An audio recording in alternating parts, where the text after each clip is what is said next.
Howdy folks, this is Justro at Metcalf Mills. I'm bringing you Story Time Tuesday, and I'm a little bit excited today, so bear with me.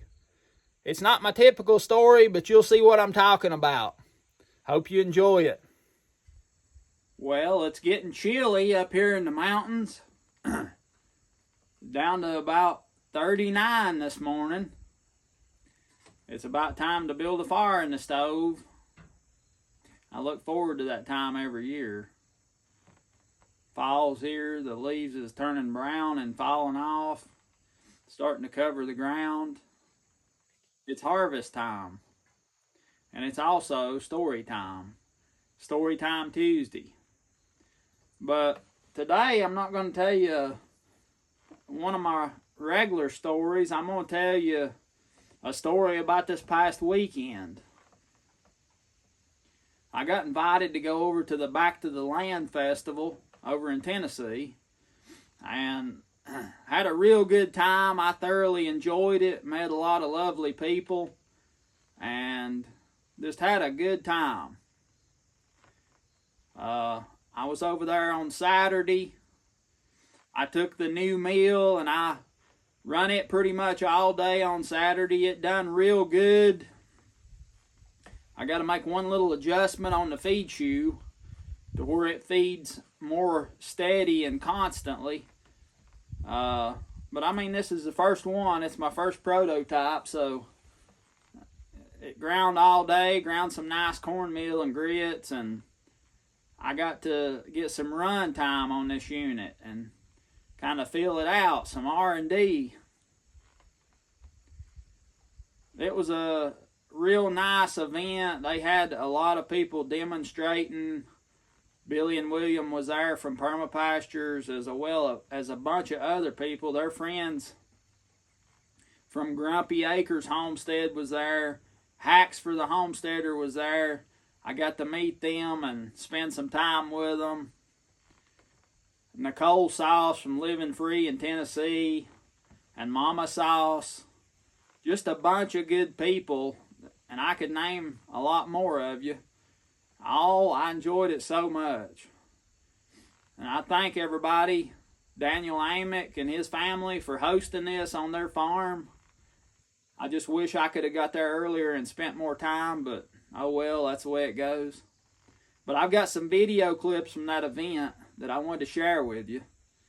Now, I didn't even take time to film anything. I was so busy running the mill and talking to the people, and I didn't do any filming on my own really, but thank goodness for Billy at Permapastures. He was there and he took time to get some footage for me, and I really appreciate that, or else I wouldn't have had hardly anything, maybe just a few pictures, and a tiny bit of video, very little, but it was great.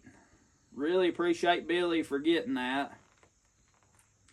I also got to meet Ann from Ann of All Trades. She's got a huge channel here on YouTube, and she's a very sweet, very nice person.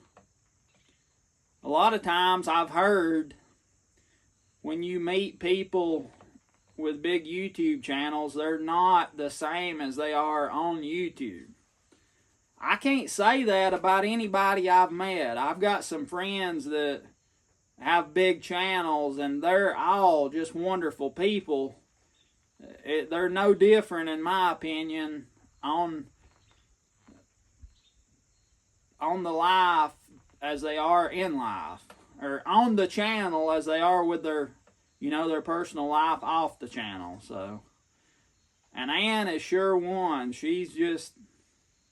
She's humble and sweet and kind. I really enjoyed talking to her about milling, sharing that with her, and it was just great. So I'm going to get to the video footage here. I hope y'all enjoy it, and I'll be back after this with a few more words.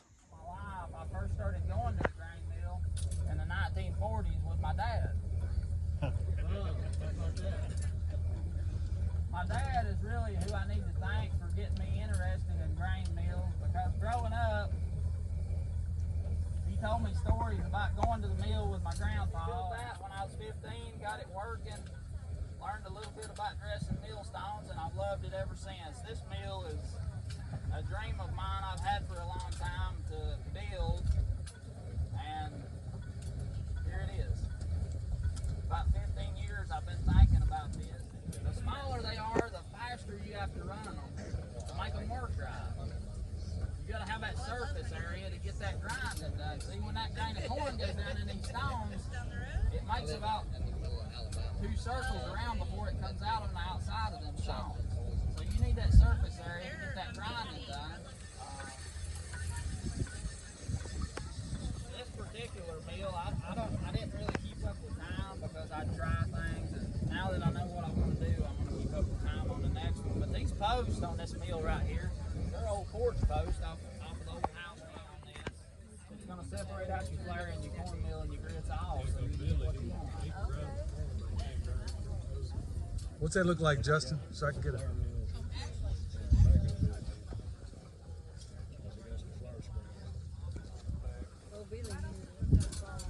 Looking good, brother. Stones exposed. You turn this, and you can open them up. You can clean all that out in 10 minutes and be done, ready for the next. Yeah. And I didn't want to get too wild with it because I don't have but maybe 2 or 3 hours run time on this mill, so take it slow and easy. Maybe we'll make it through the day without.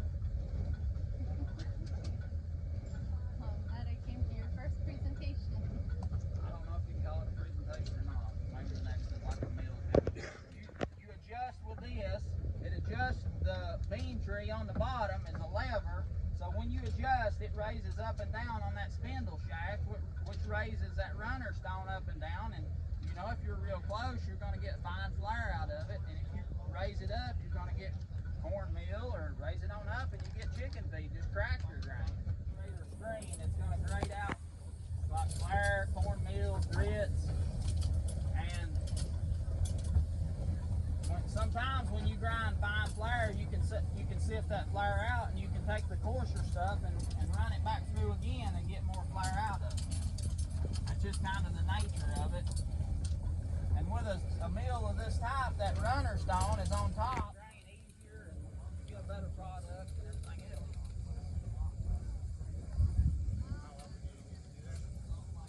It depends on what you're grinding and who's running the mill, and you never want them stones to touch. And this dancel turning, which is shaking that shoe underneath the hopper, that's been done for hundreds of years that way. And my hope is to build a grain mill that's small enough and affordable that people can own it, and it's easy to run. If you buy a commercial grain mill nowadays, you're stuck with electric motors. That's crazy. This thing, you can cook anything with it.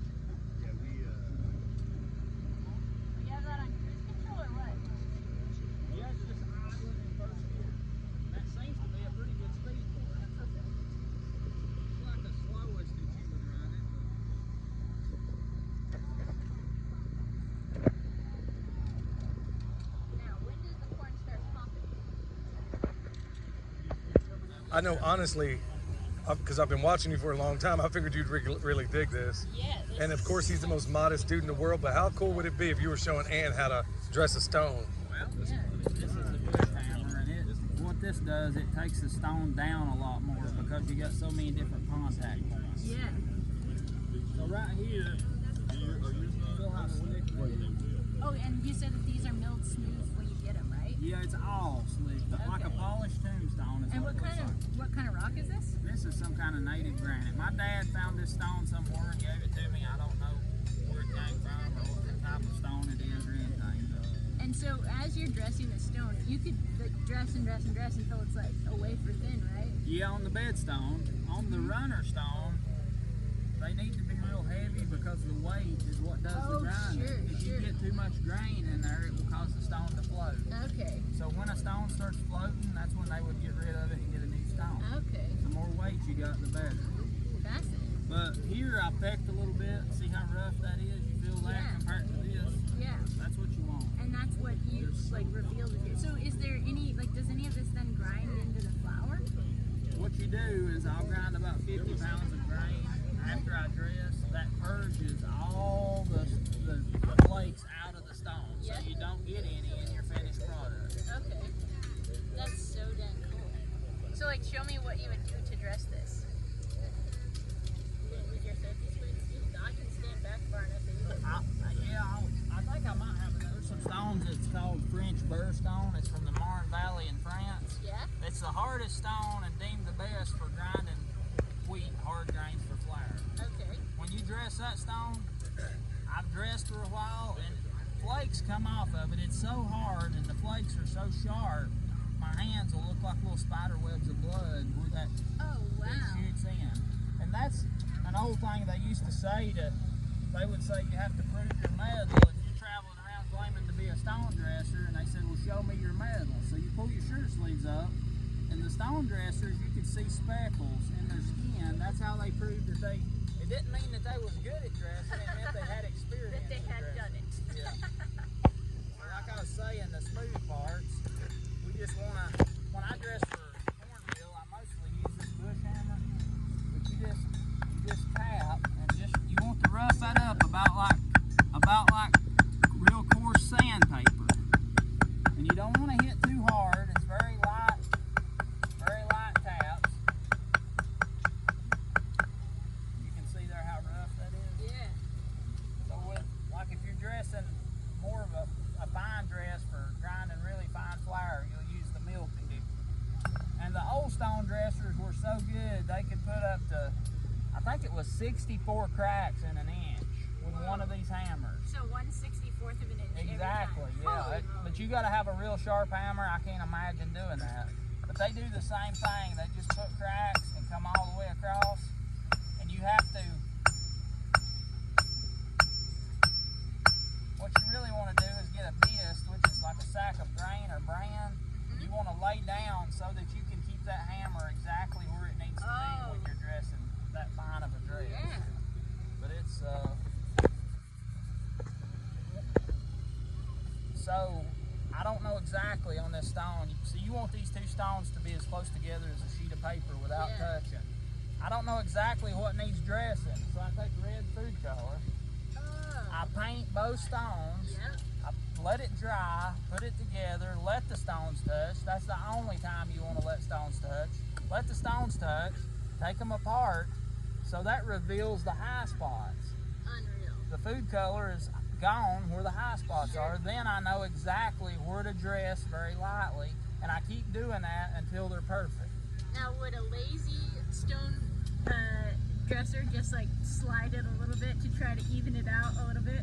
Like, You know, like it's gonna grind itself away, so we set those stones on top and just give it a little I've done scoop. that. Have With you? this mill, you can't really do it in the vertical stone mills, but Yeah. with this mill, I was able to do that. Nice. Yes, you can, yeah. That's so cool. Yep. Wow. You gonna let her give it a shot, You Justin? want to try either one of Like to these? screw up your stone You're here. not going to hurt anything. This one So probably never be it used. looks like you just had your hand here for like just to have. Yeah, just to kind of keep the So all I'm trying to do is just keep it level. level and the same So amount of would you- pressure. You can tilt the hammer so that you're getting only the, and sometimes it does better that way. Now, do you try to like? I mean, you probably do this in a much like. Do you have like a very specific pattern that you do? I usually just like you're doing. I start on one edge and work my way, and then move over, do the same. Do you have to recut those little alleys? That's a different dress. Like, you mean the main one? Yeah. Yeah, you have to keep those. You usually want it about an 8 to 16 So why you get little cuts? right? It really goes. That's so cool. I would never have thought that like the way that you make it work is by making. Well, I mean, like I guess it needs to have some like Yeah, see, abrasive there's- power. Yeah, I want to see if I can get 64. Uh-oh. That's not gonna got that John Henry hand there. You've got to rest. It's a lot easier. It's hard to do freehand this way. You want to give me you want me to get a bag of that grain over there? No. We don't need to get that crazy about it, but I think we're at 10. That's so cool. And so then you just have to keep going until you've like gotten all that. Yeah, all the sweet spot off. The way of dressing stones to grind fine flour, it don't matter as much for dressing for corn because it's a rougher dress. Right. You only use the weight of the hammer. You never swing the hammer. You just let it fall. So you're just like, that's why you said the rest. That way you get the exact amount of cut each time. Just by letting it fall. Crazy. That's so, and like this is, man, you'd get some forearms with this bad boy. Yeah, there's all kinds of different shapes and sizes. That's so crazy. Who would have thought that's what that hammer did? I built that water mill. I started in 2010. Yeah. And that kind of got me back in milling, and I done construction most all my life. And probably about 2016, 2017, I started doing this pretty much full time. That's awesome. So. And you said that one guy you built a water mill from, he's now, like, he kind of tried to make it commercial mill. Have you done any stuff for like living history museums or anything like that? Or I've done some restorations and whatnot. This is my hickory king corn right here that I grow. Oh, and that's good for milling and hominy. Now this is some yellow corn. I usually don't use my good heirloom. And when you try that Hickory King, it'll knock your socks off. Maybe we can bring you some next time. We make hominy out of this too. It's hominy, it's all day process, and it's really good. A lot of people don't like hominy. It's because they ain't never had to get stuff. Yeah. I'm glad I could share a look at the Back to the Land Festival with you. There was bunches more there to see. I just didn't get around and get the footage I should have, but I'll try to do better on that because I want you all that couldn't be there to get as much of the experience as you can, and hopefully you can go in the future. But also, I met several people that watch my channel, and I want to give a big holler out to them and say how much I appreciate you. I mean, some people came from miles and miles and miles away, so I really appreciate seeing you and meeting you and putting some names to the faces. It was great, and I'm so thankful for every one of you. Also, I want to mention I met Ty there, Ty from R&L Homestead. I mentioned him the other day in a little video on Sunday, and I want you to go over to his channel, R&L Homestead, and subscribe. He's a 12-year-old. He's pretty much doing homesteading because his parents are pretty busy, and my understanding is he's doing a lot of it himself. So he's really interesting to watch. He's fun. He's 12-year-old, and you know, most of all, he's honest. And it's just a joy to watch him. I've enjoyed seeing his channel grow over the last few days, and we're going to keep it growing. So do me a favor and go over to R&L Homestead. I'll have that link down in the description of this video. So check him out, R&L Homestead. Ty, he's doing a lot of good stuff over there, and I really want to support him. And if you got children that have any interest in this or don't have interest, why don't you introduce them to Ty? Because I think he would be a good positive inspiration for them to see what he's doing. So let's do it. Let's get the younger people involved in this, the younger children. Get them interested because they're the future. You know, we can do and do, but you got to get that interest going back. They can stand on our shoulders, as my good friend Robert Wells says, and they can see farther than we can. Or at least they can see far enough to keep things going and inspire others to do the same, because this is what it's all about. It's about community, but if you look at it in that sense, this community is huge. It's big, and we need that. A lot of people need that. There's so many people that I could name off. Just how it all works together, it's so complicated. I'd have to draw a map and write a book, but it's amazing. And that, a lot of that is because of one person. And I shared this at the Back to the Land Festival. My neighbors, Billy and Michelle and William, I thought YouTube was something you go to figure out how to do something you don't know how to do, and you turn it off and that's it till you need it again. I didn't realize the value and importance of YouTube's until I found out about their channel. I started watching it. I fell in love with what they were doing. The same things my family's been doing for 200 years, but they do it different. And it makes a lot of sense how they do it. And I know times change. It's understandable, but it's sustainable, and it's what we need to do. And I'm really thankful for that. And because of me just stopping and meeting them finally after 2 years, it inspired me to do things, and they encouraged and inspired me and helped me tremendously to get my YouTube channel started. And through that, I've met so many wonderful people.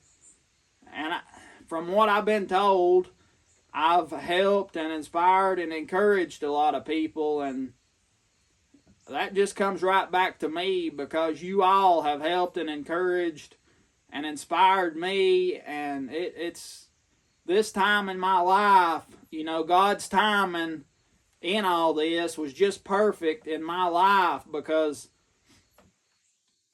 a lot of my family has gone on, and it was getting pretty lonely. It's just me and my sister now and her wonderful family, but you know, it's getting pretty lonely, and here you go, you lost all these people, you feel alone, but through this, it's just been unbelievable, all the kind, wonderful people we've met, you know, that we call dear friends now. So I'm thankful for every one of you, and I'll stop with the mushy part of this video now. But this is Justro at Metcalf Mills. Hit that like button, subscribe if you ain't already. Like my buddy Ty says, ring that notification bell. And go check Ty out, R&L Homestead. We want to get him over 1,000 subscribers. Now let's do it. Don't wait. The link's in the description. Go check him out. And if I seem a little different on this video, it's just because I'm excited. It's not because I'm trying to be somebody else. This is Justro, and I look forward to seeing y'all next time.